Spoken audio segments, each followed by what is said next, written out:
Hi, everyone. Thank you very much for joining us on our next LinkedIn Live with Tribal Impact. My name is Justina Brownbridge, and I'm the Chief of Growth for Tribal Impact. And I have absolute pleasure to have on the show back with us Purna Virji from LinkedIn. Hello, Justina. I'm so excited to be back chatting with you. So am I that you joined us. Thank you very much for agreeing to do this conversation. And what a fascinating subject we've got for our audience today. Just before we jump into this is a live session. If you're joining us now, this is a live session. If you're seeing it on LinkedIn, which means you can actually join the conversation by leaving comments, by asking us questions in the comments chat, and we will see them. We can actually see the window on the right hand side. If you're watching the recording, I hope you still find it of value. And if you have any questions, we can always answer them after you listen to the recording through perhaps direct messaging on LinkedIn. So, Purna, subject for today that we've prepared is a recent playbook that LinkedIn has published recently on the subject of founder led sales and marketing. Mhm. Now, it's really fascinating because I read through the report when you shared it with me, and there's so much in common that this subject has with you're talking here about founders being active on LinkedIn, but also executives who want to activate themselves on LinkedIn or their teams want to activate executives on LinkedIn. There's so much that they can learn from this report that I thought that it would be great to explore the findings from the report, but also the lessons that the executives from large B2B enterprises could learn from it, could take away from it. Um, so, without further ado, I'm always curious about the why behind your work, Purna. This time, you're covering the subject of founder-led Mhm. marketing and sales and the connections between that. Why? What's the reason behind tackling this subject? We just started by looking at what's happening on the platform and the needs. And so, my co author, the wonderful Ruby James on the LinkedIn for Startups team, and I had been sort of noticing this trend where the founders who were actively present on LinkedIn and building their business was just growing at a way faster clip than the ones where they were just leading with the brand themselves or just with the product. Um, and so we'd hear from folks like Gal Aga, the CEO and founder of Aligned, who'd said that, like, hey, 6 months ago, if you told me I'd be, posting so much on LinkedIn, I would have laughed. But now, just over 70,000 people read his posts all the time. Like, most of his business is coming as a result of LinkedIn. Like, and this is just one story, and we were seeing dozens and dozens, right? We started associating founders with the brand. So you think of Canva, you think of Melanie Parkins. On the exec side, you think of Microsoft, you think of Satya Nadella, right? That you It's no longer possible to sort of separate the leaders and the brand. And so the companies that, when they bring their leaders voices, they tend to do much better, because I think at the end of the day, people will be more likely to connect with other people than brands. You've actually interviewed quite a few companies on this subject for this report, which I call it report, but it's more of a playbook because it's so practical. I mentioned in our private conversation earlier on, this is the most practical piece I've ever seen from LinkedIn, and we'll dig into some of these tactics that you are sharing within this playbook. But you're not doing just that. You talking about the results that specific companies drove through activating their executives on LinkedIn. And for example, one of the companies that is mentioned in the report is Sendosa. They Mhm. had achieved 120% higher 120% higher close won deals when executives were followed on LinkedIn by a prospect. Why what is it that is actually changing the buyer perception when the leaders are active online? Um, my personal opinion on that is that it is trust, right? We think B2B, it's so different than B2C. Like B2C, if I'm buying a new computer for myself at home, that, and if I pick the wrong one, I'm like, oh, I'll have some regret, but I'll be like, oh, I should have bought another one. It's okay. But at the end of the day, it doesn't have any consequences beyond that. But in B2B, I'm making a decision using company budget. It's going to be high visibility. It's like I'm going to stake a little bit of my career security on the line. And so trust is so important, that credibility, that sense that am I investing with the right people? Because at the end of the day, like in the world that, with the competition the way it is today, it's so rare to say like, oh, I'm the only one that does this. There's not, right? There's dozens of companies that have very comparable offerings. And so how do you set yourself apart, especially with all of this content that's come on since the age of AI, right? Like the floor is lower, but then the ceiling needs to get higher.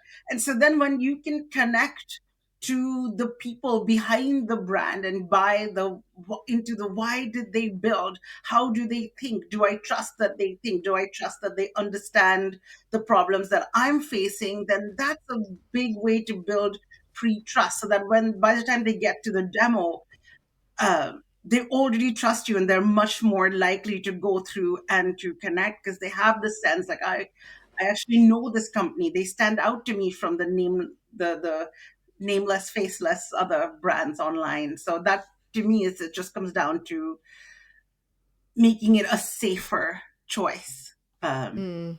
Trust. What have you seen? Because I know you do a lot of consulting and working with executives. Do you find that it's similar?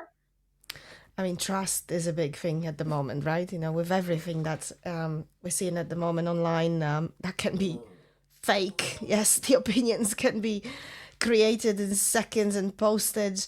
Any content, any type of content, trust is huge. At the moment, helps people build the connection with you and help your brand put on that first choice list. Yes, so it might be that they are not. I think my camera just stopped working. That they are not.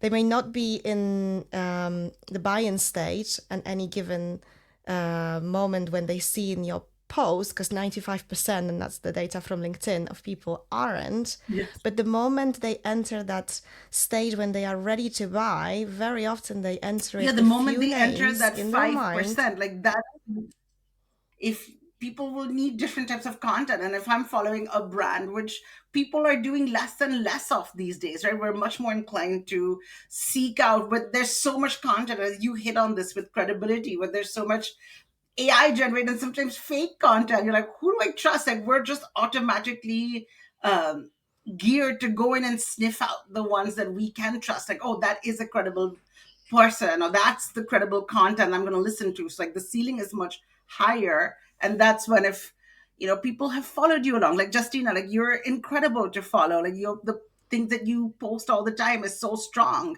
that you're a voice that whenever you post, I'm like, oh, I must read what Justina has written. And then in a long run, like that's what's going to help, like Tribal Impact, I'm sure, get more business. It helps. It definitely helps, and I think the credibility is the big word. And by the way, thank you very much for your kind words, Purna. I really appreciate You that. do, it's not kind. Thank you, and vice versa. Credibility is huge. What we see is that when executives get activated, even amongst the B2B enterprises, that credibility is what opens doors and the conversations with C-suite level connections. That very rarely happens if it's a salesperson, especially BDR, doing the outreach. But if it's an executive who, you talked about that at the first, delivers value and gives people some insight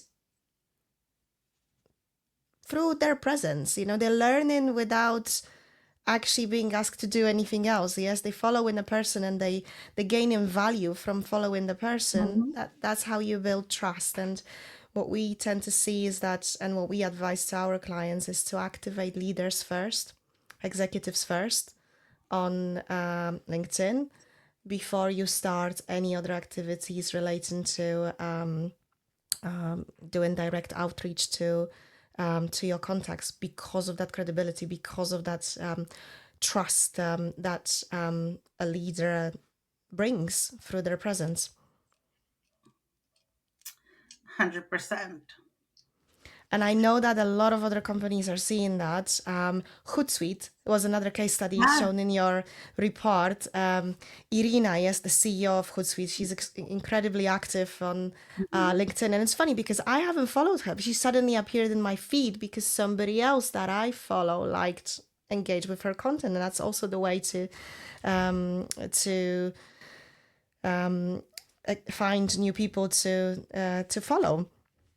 So Hootsuite, it was really interesting case study that I was reading in your report where their executive social activity influenced $15 million in Yeah. pipeline. What does it take for leaders to make this kind of commercial impact? What are we talking about here in terms of their presence?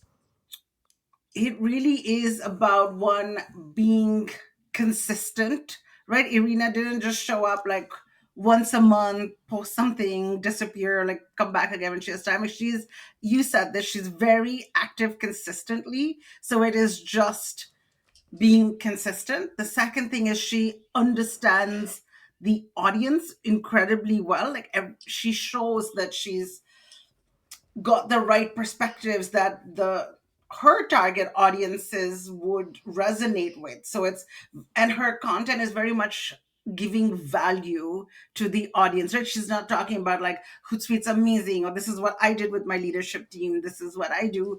It's very much being of value and writing posts that have clear conviction in what they need to hear or learn or do or be inspired. So she's, even if she's at an award dinner or visiting that, she'll always share like, look, come behind the scenes with me, look at the perspective. So she draws people into her world, shows she understands them and adds value. So that's really, really critical.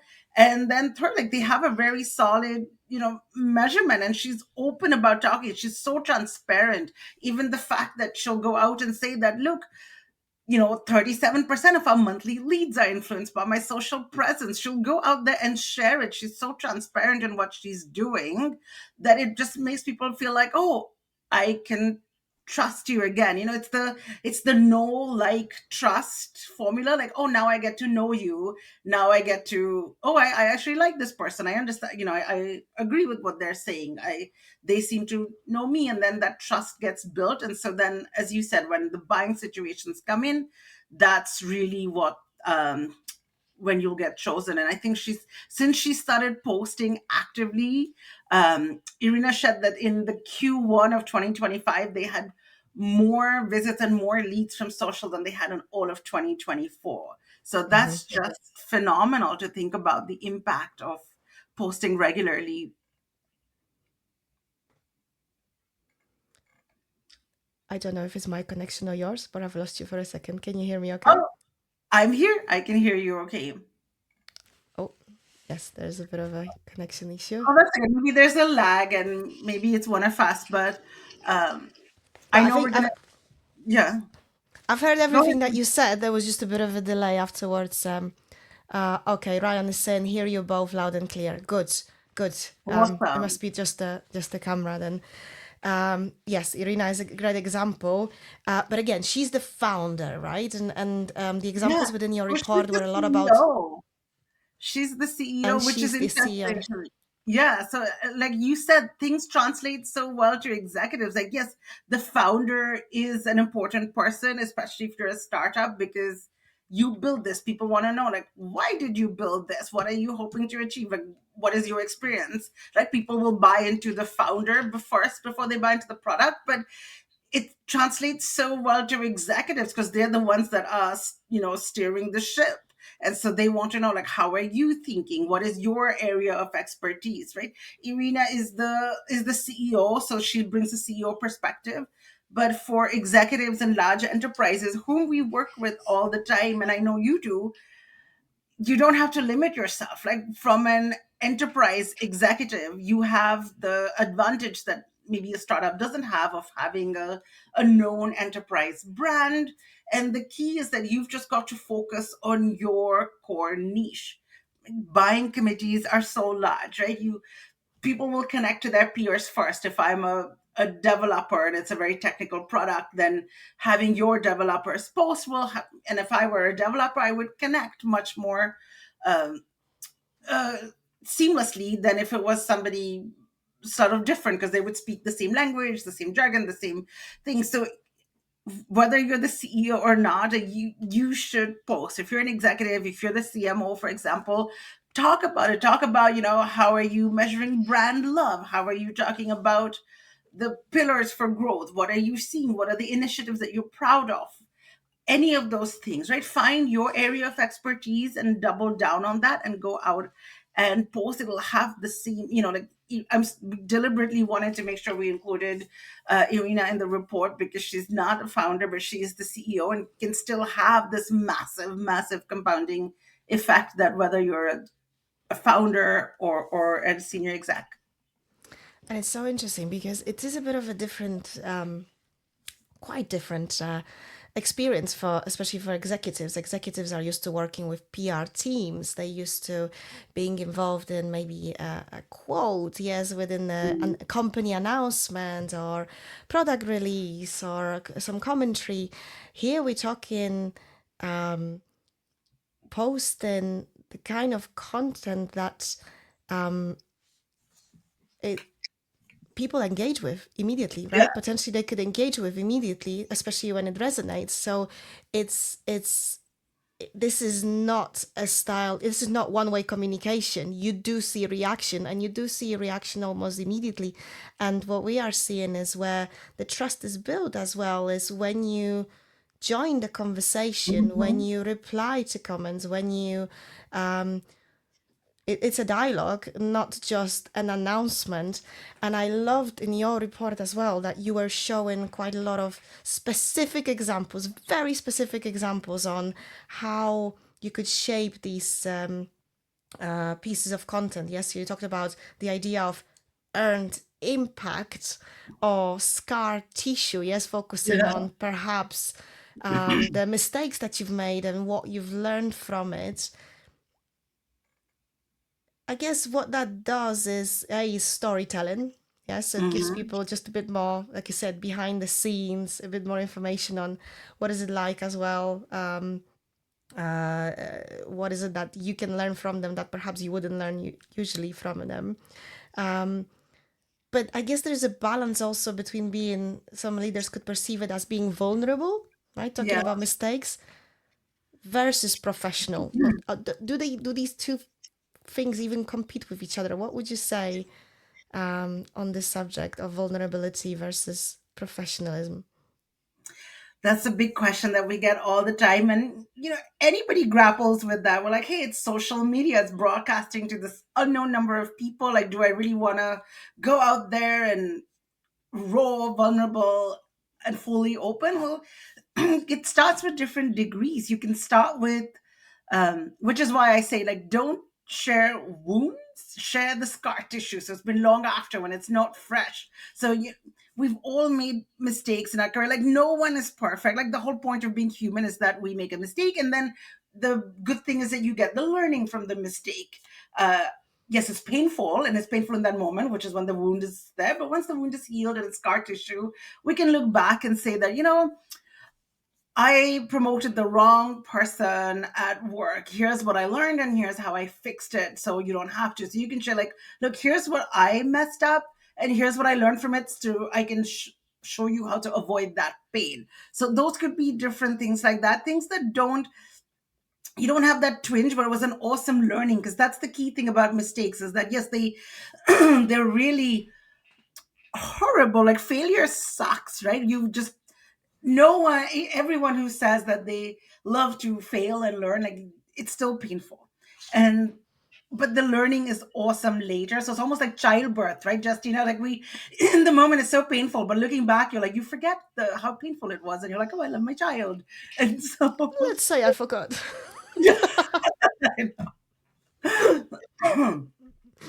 So go back and share things. And again, you don't always have to start off by being vulnerable. If it feels performative, if it feels inauthentic to who you are, the key thing is just to share things that are just more personal. So even if you don't want to be like, oh, here's something I learned today, you can be like, hey, I talked to 5 different whatever CMOs, and what they all asked me in common was this, and here's what I advised them. You see, it's still personal to you, but it's Mhm. got that one degree of separation. So you can start with that first. Like, it feels very weird to just be like, I'm gonna start, and I'm gonna start by sharing like my big failure wound. If that doesn't feel authentic, it doesn't feel who you are, don't. How I like to think about it is, so I do a lot of mentoring, and so like, what's the story that I shared with a mentee this week, or did I share Mhm. anything from my personal background?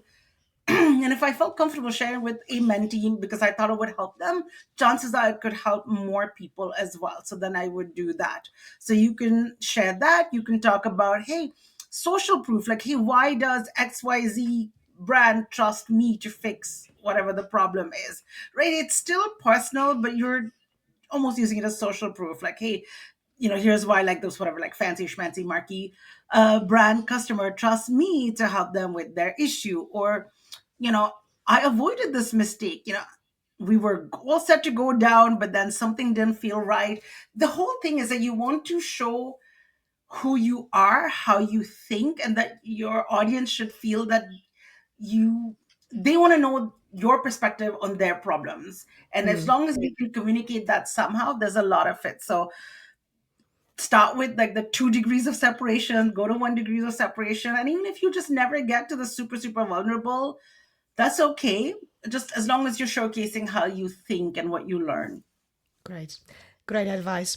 Advice that also our CEO, Sarah Goodall, recently gave in one of her recent articles was team spotlights, right? Oh, yeah.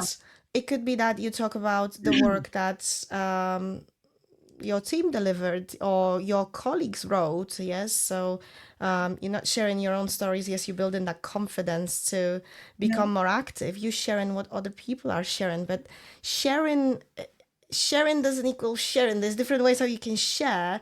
I Yeah. think for us, what we always say is it's key to add your perspective or at least your comment, rather than, oh, this is great, worth a read. Like I see a lot of those kind of shares. It's more about why. Why did you find it useful? Yes, people want to learn from you. People want to understand why did you find this interesting, useful, why you spend the time digesting specific content. And specifically, if it's your team member, then you can even add maybe some information that they didn't share, but you did because you know how much time or what was involved in creating this piece of work. So that's one of the advices I found quite useful as well, when thinking how you could start to build on from that activity.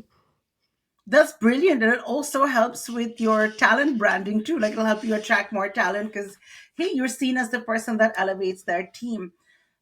So all of those, like, you could even Alec Paul, who is one of the founders and an advisor to a lot of the founders, his advice is super awesome. It's in the report as well, where he says, you need to almost train yourself to think like a journalist, where you treat your life like content. Like, the key is just to understand your audience.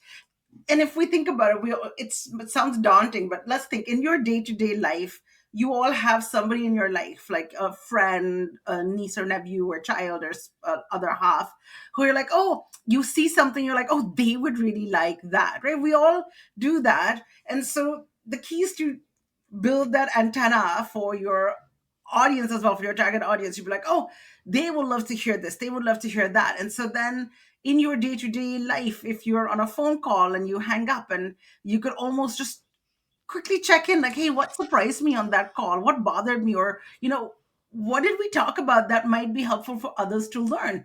Yeah. Even if it's a common objection that, oh, I talked to 3 customers this week and they all brought up price being too high, or they were worried the price was too high, but actually here's what they really meant, and here's how we talked. It's anything like this in your day-to-day life that would help others. That is the big key. And sometimes what stops people from coming up with the content is those prompts, yes, those questions. So Yeah. I love again that this report actually gives the question quiz quite a lot of ideas of the questions that you could start with. It's almost like a prompt that you could use to start your thinking process.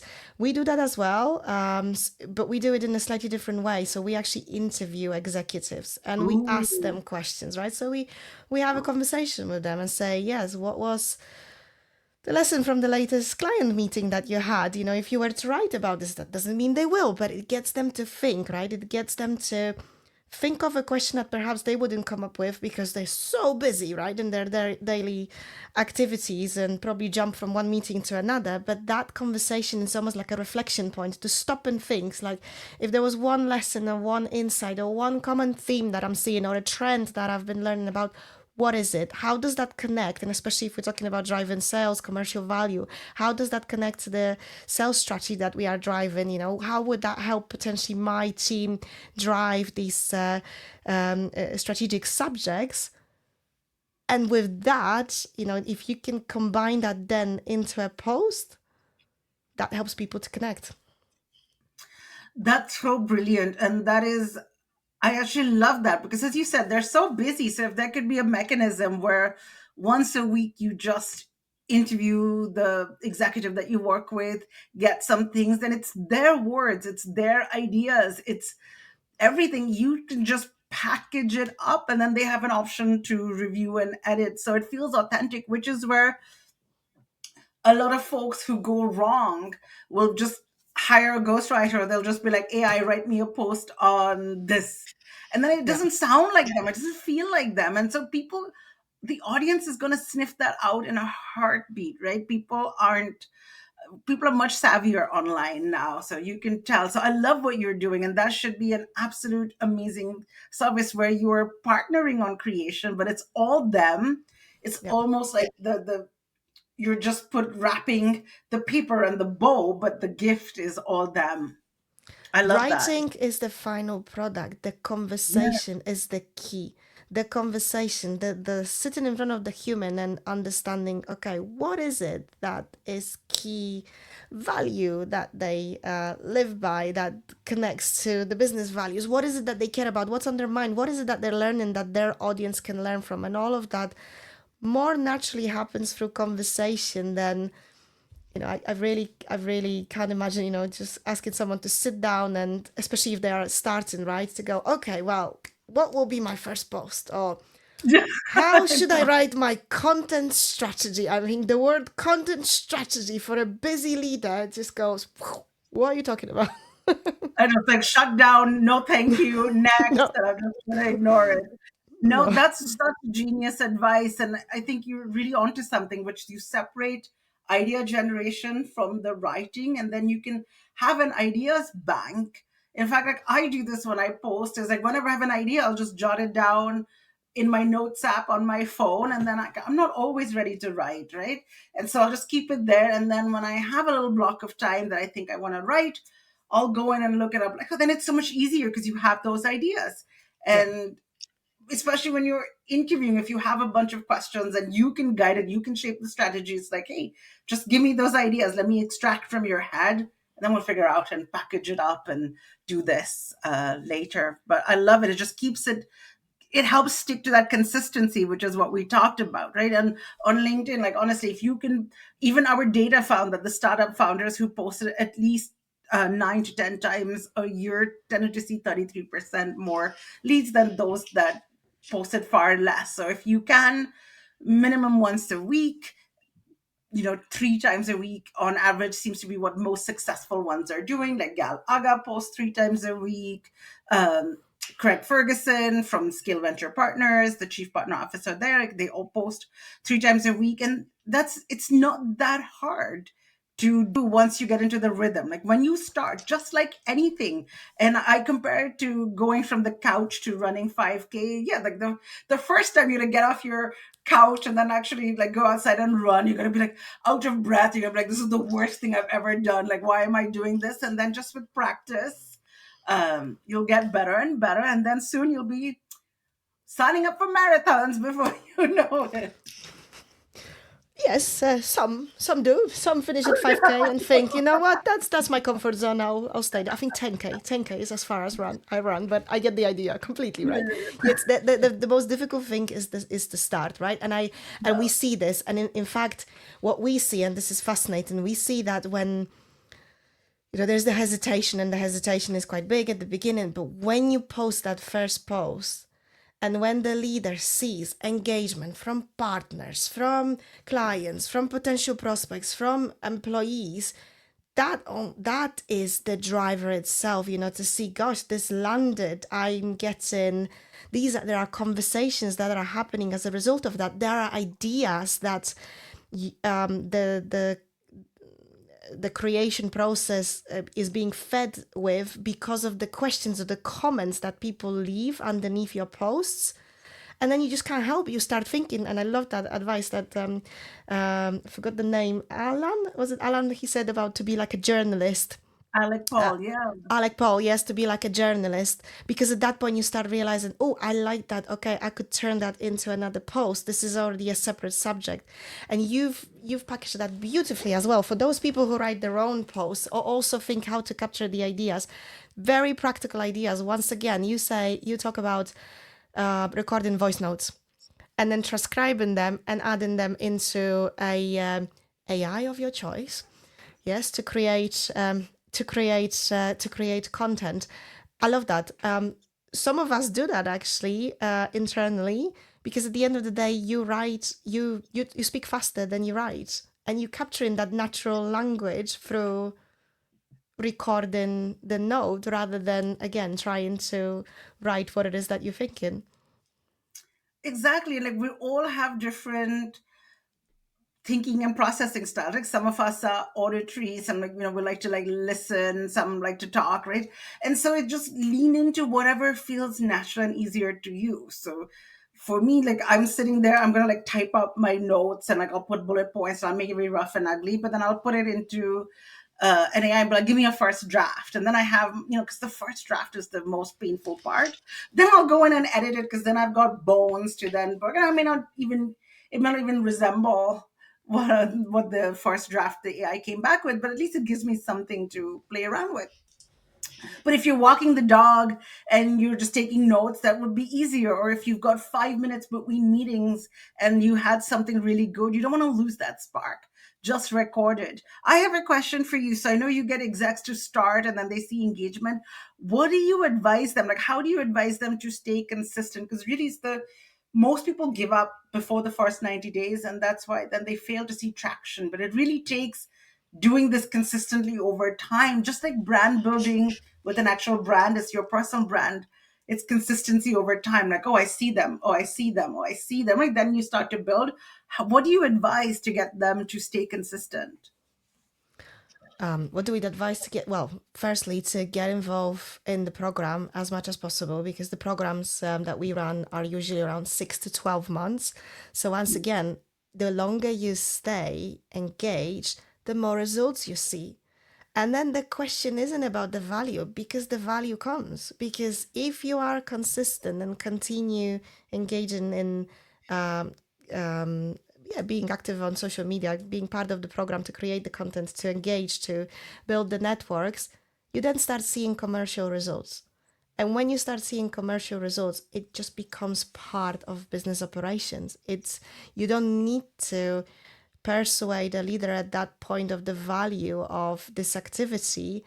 The activity itself drive results that in return drive more interest in this. It's changing the playbook. It's making people see it by themselves, and that's why for us it's key also to focus as much as possible about activating leaders before you activate, because we also run social selling programs and employee advocacy programs. If you start with the leaders not only will be the example of others to follow within the company, but leaders will also see the value of this through their own example, through their own experience. So for program managers, yes, employee advocacy, executive activation, or social selling program managers, it's always, and we haven't even touched on that, and I just realized what time it is. It's proving the ROI, right? Yeah. It's how do you prove the ROI? And of course, there are specific ways to do that.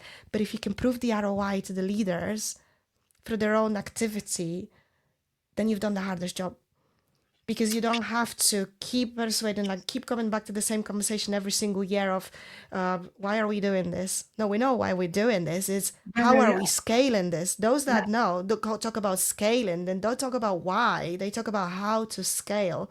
And at that point, this becomes part of business operations, and it doesn't get questions at that point. We work with clients with big global brands. We've been working with some for 6-7 years already, and the budget is not getting smaller. The budget is No, it's getting bigger getting bigger because it's such because a big value driver. Yeah. yes, and at that point, these questions no longer arise within the company. That is amazing. I love to see that. I love that you're always thinking like, okay, executives, you're level one, because then we can scale you. Then we do employee advocacy, and then it's so much. And then think about the brand you're building. Like you can go online, and then you'll see like 10 different posts from the same company, and it's just going to build that top of mind awareness. Right? Why do you think um, logos like Just Do It, etc., they've lasted for years? Because just that repetition builds that memory recall and that structure. So that's awesome. And you're right, it just takes time. uh, it It takes. reminded me, yeah.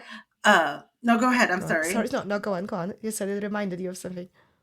There was this interview. I don't know if you, okay, this is going back many years now, but Katy Perry. Remember when she first burst onto the scene with that song, like "I Kissed Your Girl" and "I Liked It," like that song, and everyone was like, "Oh my God, overnight success, Katy Perry!" And I remember she did this interview. She's like, "Well, I'm not overnight. I've been playing my whole life, and I spent the last like whatever 10 years playing in these like little bars, trying to get my break. And yes, I got a break. And so it's not an overnight success. It takes weeks and weeks and months and years of building it up to see it. And now social media just makes it shorter. Like you don't have to spend 10 years playing in like CD bars before you get your big global number one hit. It's a few weeks, a few months of just consistent work, and you'll see this pay off big time, and then you can amplify.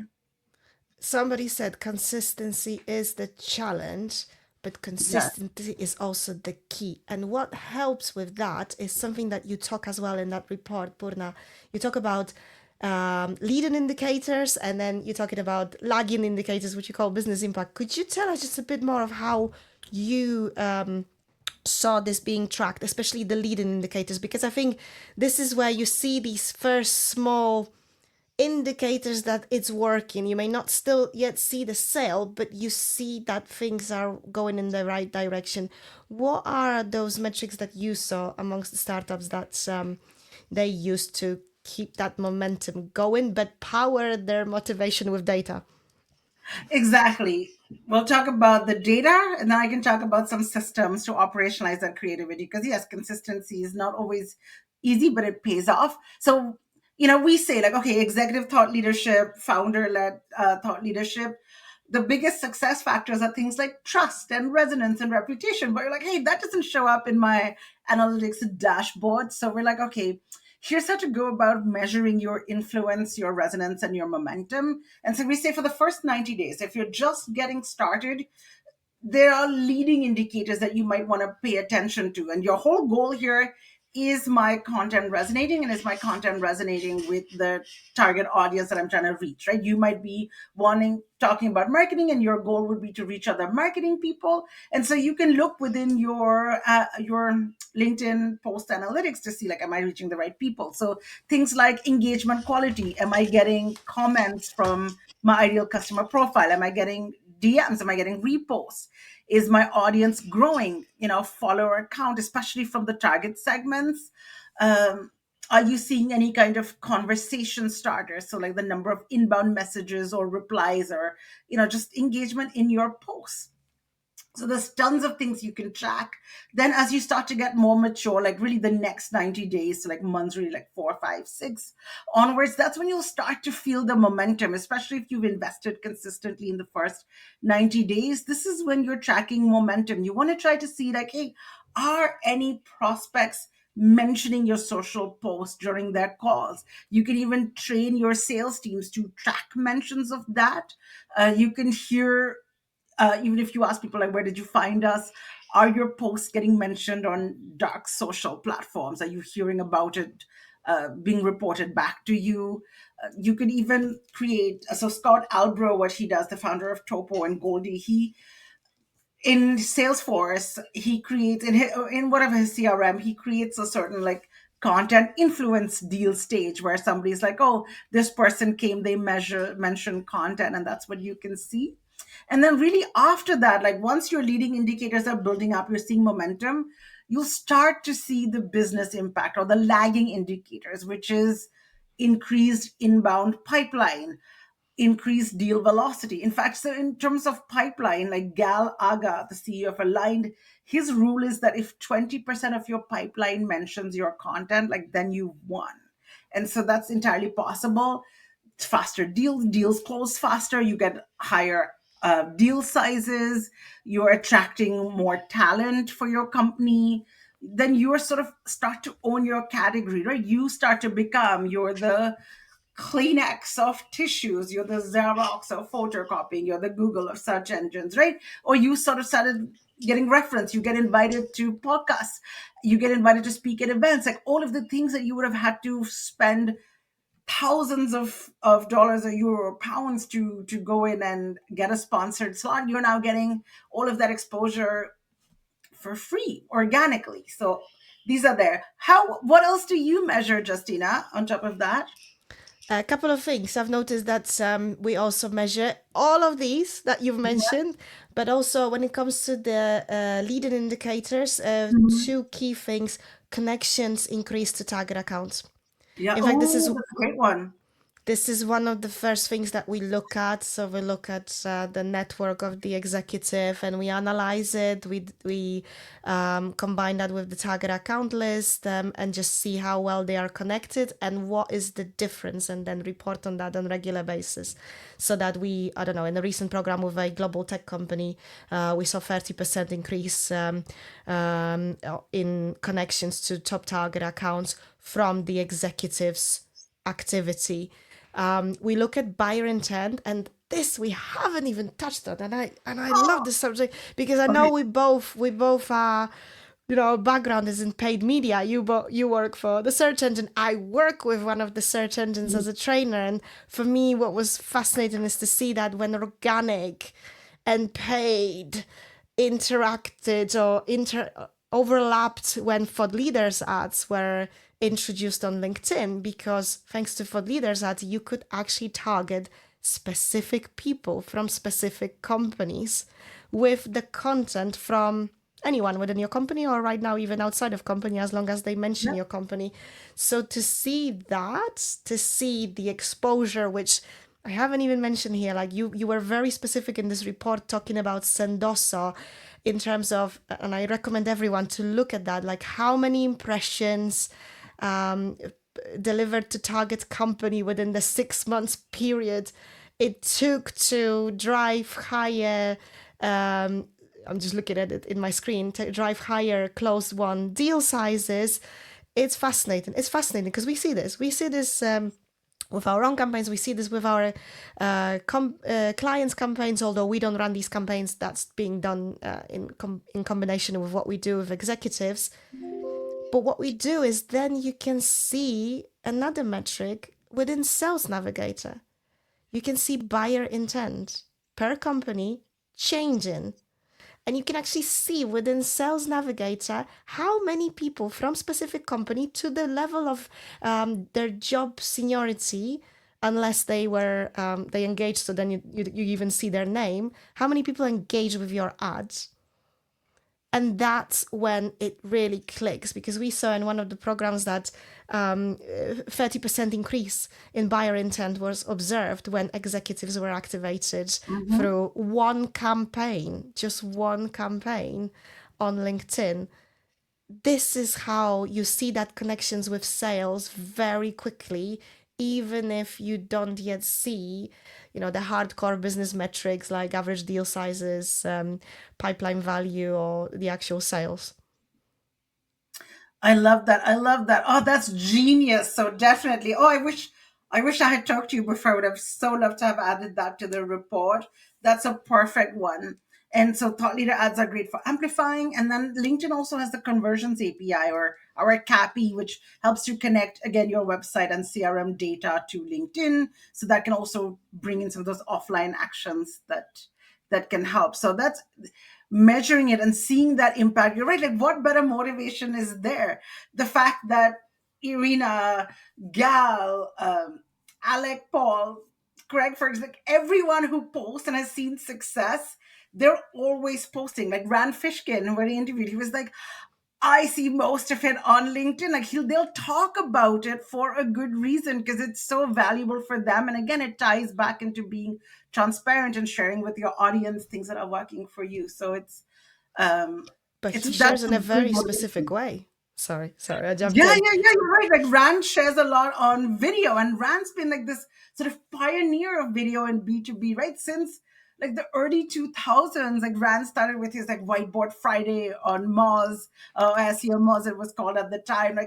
And so of course I had to make sure we interviewed Rand and brought him in. And Rand's like, yes, in the beginning it was so funny because he would see uh, less reach and fewer engagements with video than with his blogs because the Moz blog was so it is still so massive and would get Mm. tons of reach. But he said like video, he would see a lot of much more brand recall and associate with him, and then he would get more invites for speaking and everything. So it creates that the memory, the brand recall that video does. Because hey, with your text post, people are engaging with your ideas. With your video post, people are engaging with you and your ideas because they can hear you and how you're presenting it and how you're talking about it.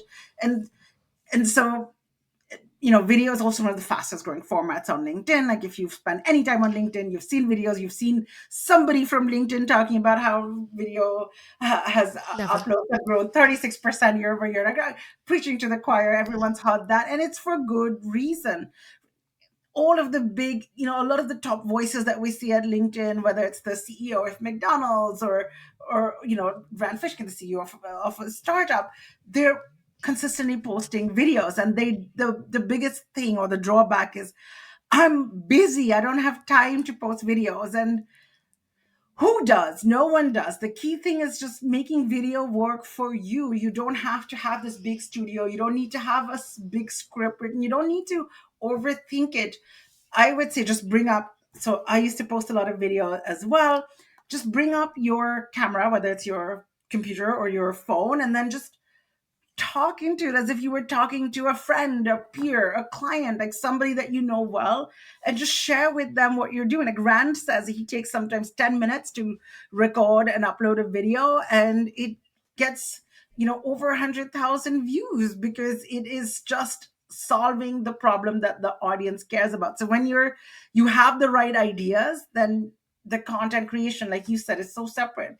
Get the right ideas, and then you can write it as a text post, you can share it as a video as well, you can reuse your same ideas in different formats, so that way reduce the time. But video is massive, and the videos that work the best on LinkedIn don't are not those big studio productions, although they're great and have a place. But for thought leadership, you want to be just authentic, talking into it. They just want to hear from you and learn that. So definitely. And the best thing is, we are going to turn this LinkedIn Live into a series of videos because that is Yay! exactly what we always do.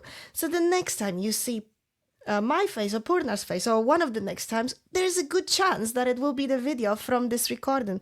And that's one of the tips. I know it's in the report, and that's also what we do. So sometimes I sit down with Sarah Goodall, our CEO, and I say, I'm going to hit record and I'm just going to record you speaking about this. And if something good comes out of it, we will just post it on LinkedIn. We'll potentially post it on LinkedIn. And we did that. And it was actually a really good video, very successful video, produced in I don't know, several minutes through conversation. So not only we talked about things that were important that we needed to discuss, but we also decided to share that with the audience. It doesn't have to be, like you say, high production. It could be, if you don't like speaking to the camera yourself, I find it a bit weird, but I've trained myself, I've practiced, and now I'm able to do that. But if you don't feel comfortable, get somebody from your team to interview you, to ask you questions. And record that. Hit record. StreamYard, $20. I think it costs. I am not advertising StreamYard. I am not associated with StreamYard.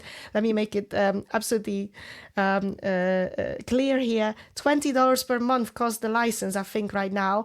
And you can record videos that way and basically then chop it and do whatever you want with it to use on LinkedIn. There are so many cost-free or very low-cost options at the moment to do that. It's more a question of being open to giving it a go. And somebody says, Rob Glass, of course, Rob, our video specialist. Hooray for authentic video. Yes, you're an expert at Yay. that, Rob. Absolutely. But I would love to continue this conversation for ages because I love everything that you're sharing in here and everything that we've got in common. There's a few more questions that I had, but I think I'm just gonna leave people with one, if that's okay. Yeah. Unless there's any other from the audience, but I can't see any at the moment. What would be one advice? Let's say there's an executive or somebody who is really keen on activating their executives on social media at the moment, or perhaps there is a business founder, which I know a few of them also registered for this event. What would be your advice for the first little step that they could take today That they to could make take to themselves to the first step? What's your advice for them to take the first step to becoming active on LinkedIn?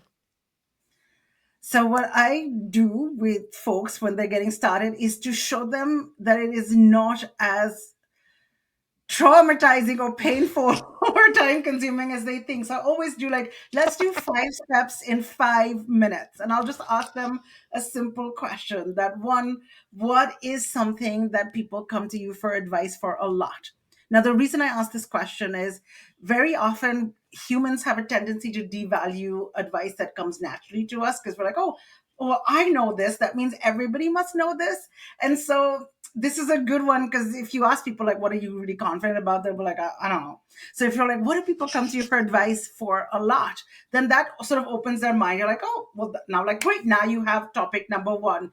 2, what's your sort of preferred content creation style? Are you a talker? Are you a writer? Are you more visual? Then people will have the answer. I'm like, okay, so whatever comes naturally to you, do that. Like you can tell Justina, like you and I, we both like to talk. Like video is really easier than like if I'm writing, I'll tend to like overthink every sentence and change it. So I'm like, oh, I started creating a lot video first. So I'm like, You okay, have. so now you know the format. So now you have an idea. Now you have the format. Then you can be like, all right, well, when are you going to record it? Give yourself a commitment of the timeline. So step 3, great. Now you have an idea. You have a sort of general topic. You know the general format. You know what you're going to create. Now let's get specific. 2 is what is one area of that you're going to talk about that. So then it's just like find the right angle, right? Maybe people come they come to you for advice. Let's say now execs for executive thought leadership. So like what's a big angle that you think you can take first that somebody's asked you about this week? Boom. Third, like, all right. So that's step 4. Already you know what you're going to talk about. You have an idea, you know, your first post. And then the second one is that how are you going to sort of amplify and share like who are 3 people who you know will react to that post. And so like now you have a system. And so it's 5 steps, 5 minutes.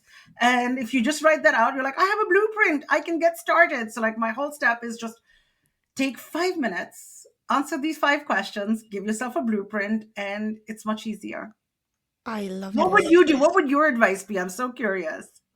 Oh, I had Pfizer, our client Pfizer, on the LinkedIn Live last week, and I loved what they said. They just said, "Just do it, Yeah. just do it.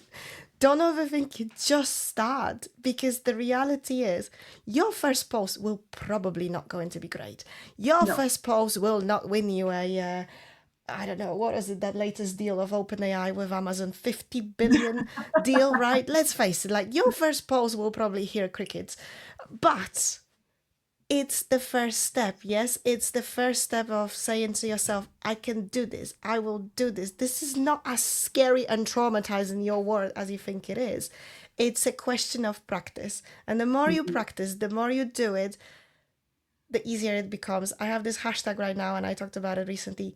Keep showing up. Oh, I love it. There will be times where things will not connect. There will be times where perhaps things will not go as well as you would hope in terms of engagement or conversations that it sparks. But every one of these is a lesson, and every one of this feeds back into, I think you talked about it also in the report, into your content bank. The posts that work well, you can analyze them. You can use AI to analyze them and give you ideas of what else to write about, knowing what connected and what Mhm. hasn't. Every single one of steps that you take, it's a lesson that you can learn from. So, quoting again, just do it. Just start it. Make that first step, or 5-step framework that Purna Yeah. has just provided, which is awesome. But start. If it's in you that you feel this is the right thing to do, and we know that because we know that this drives specific business results relating to sales, relating to talent, relating to marketing, especially, well, for any kind of really business, give it a go. Give it a go. You won't be sorry. You'll regret not starting. You'll not regret starting. And like it's so fun. It opens it up. You make so many new friends. Just like we connected as well. Like I loved getting to know you and Ryan behind the scenes, who's making this all so amazing just through the power of LinkedIn. And how wonderful is that? I love it. I love it, Purna. And I can't thank you enough to once again joining us for this conversation, joining us for sharing your insights with our audience. I really appreciate that. And I absolutely love Thank the you for having conversation. me. Like, what a pleasure, what a joy to be back chatting with you. So, thanks for having me on, and thanks to everyone for listening, whether you're here live or listening after. Thank you for joining us, everyone. Final question, Purna. If they have any questions, and it might be that this just do it hasn't yet clicked in terms of action, what's the best way to reach out to you? On LinkedIn. So that is, of course, the best way. You can just hit me up. I'm Purna Virji on LinkedIn. So say hello anytime and check out the report, the playbook that Justina, I know you're going to link here. And then I follow Justina too. Her advice is always super spot on. Thank you. You're very kind, Purna. Thank you, everyone, for joining us, and we hope to see you on our next LinkedIn Live. Bye.